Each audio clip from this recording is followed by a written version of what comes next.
दोस्तों, दुनिया भर में समय समय पर झूठे सच्चे कंट्रोवर्शियल दावे किए जाते हैं। कई दावे तो ऐसे हैं जो आज भी दुनिया के लिए एक पहेली है। आज आपके अपने चैनल मानो ना मानो पर हम एक ऐसे ही किस्से को लेकर आए हैं जो चीन के बीजिंग शहर से जुड़ा है। चीन के बीजिंग शहर में एक ऐसी घटना घटने का दावा किया जाता है जिसकी वजह से आज भी देर रात वहाँ के लोग बसों में सफ़र करने से डरते हैं। रूट नंबर 375 की भूतिया कहानी वहाँ बहुत प्रसिद्ध है। ये कहानी कितनी सच्ची है इसके बारे में तो हम कह नहीं सकते, लेकिन बीजिंग की एक वेबसाइट समेत कई अंग्रेजी वेबसाइट पर यह कहानी वायरल है। जो भी इस कहानी को सुनता है वो इस रूट नंबर 375 की बस में कभी नहीं चढ़ता। ये घटना 14 नवंबर 1995 की बताई जाती है। सर्दियों की रात थी। रूट नंबर 375 की आखिरी बस का इंतजार कर रहे दो व्यक्ति, जिसमें एक बुजुर्ग था और एक यंग लड़का, स्टैंड पर खड़े थे। ठंड की वजह से सड़क सुनसान थी। हल्के हल्के कोहरे से सड़कें ढकी हुई थी। अब करीब 11 बजे उस रूट की आखिरी बस नज़र आती है। बस स्टॉप पर आती है। वहाँ खड़े व्यक्ति बस पर चढ़ जाते हैं। बस पूरी तरह खाली होती है। बस में केवल ड्राइवर और एक लेडी कंडक्टर होते हैं। बस में चढ़ते ही लड़का ड्राइवर की पीछे वाली सीट पर जाकर बैठ जाता है और वृद्ध आदमी बस के बीच वाली सीट पर जाकर बैठ जाते हैं और बस अगले स्टॉप की ओर चलने लगती है। बस अब थोड़ी दूर ही चली थी। सड़क के बीच में कुछ लोग बस को हाथ देते हैं। ड्राइवर तो बस नहीं रोकना चाहता, लेकिन लेडी कंडक्टर कहती है ये इस रूट की आखिरी बस है, क्या पता कोई मजबूर होगा, इन्हें बिठा लो। ड्राइवर बस रोक देता है और वो लोग पीछे के दरवाजे से बस में चढ़ते हैं।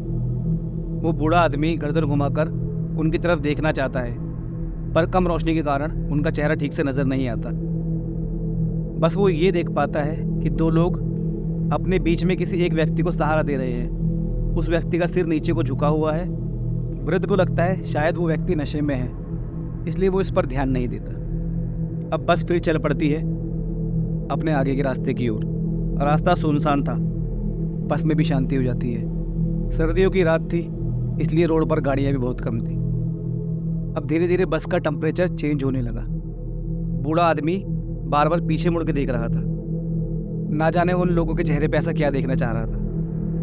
उन तीनों ने चाइना के प्राचीन काल के कपड़े पहने हुए थे। दो व्यक्तियों के चेहरे तो ऐसे थे मानो जैसे किसी ने मुंह पर आटा मल रखा हो, लेकिन एक व्यक्ति का चेहरा ढका हुआ था।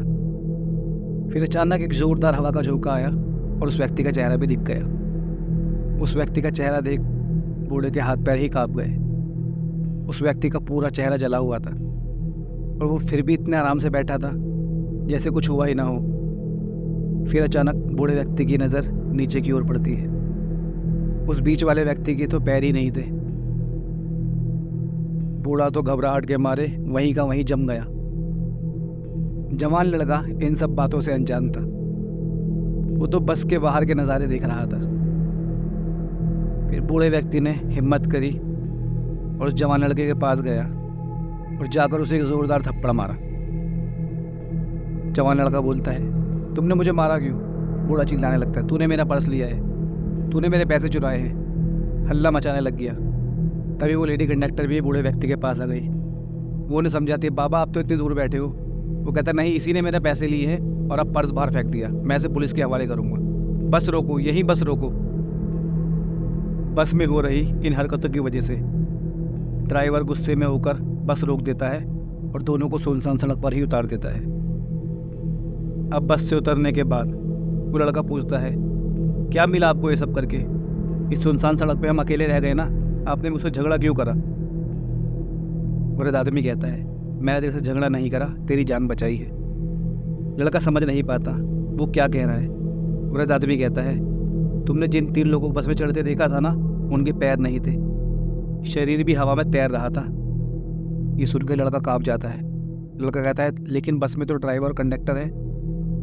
तो बुजुर्ग आदमी कहते हैं, चलो पास ही के पुलिस स्टेशन चल के उन्हें सारी घटना बताते हैं। अब ये दोनों पैदल पैदल चलकर पास ही के पुलिस स्टेशन पहुंचते हैं और अपने साथ घटी घटना के बारे में बताते हैं। उनकी बातें सुनकर पुलिस दोनों को पागल समझने लगती है और ये दोनों चुपचाप अपने अपने घर निकल जाते हैं। पर अगली सुबह अखबार में आता है जिससे पुलिस के होश उड़ जाते हैं। अगले दिन 15 नवंबर को अखबार में आता है एक बस रूट नंबर 375 की कल रात से गायब है, जिसमें एक ड्राइवर और एक लेडी कंडक्टर थी। पुलिस आनन बानन में उन वृद्ध और लड़के को ढूंढने लगती है जो रात को आए थे, क्योंकि वो दोनों इसी बस के बारे में बता रहे थे जिस पर उन्होंने विश्वास नहीं करा। अब पुलिस को अगले दिन यानी कि 16 नवंबर को एक खबर मिलती है। जिस बस को पुलिस ढूंढ रही थी वो शहर से 100 किलोमीटर दूर एक नदी में मिली है।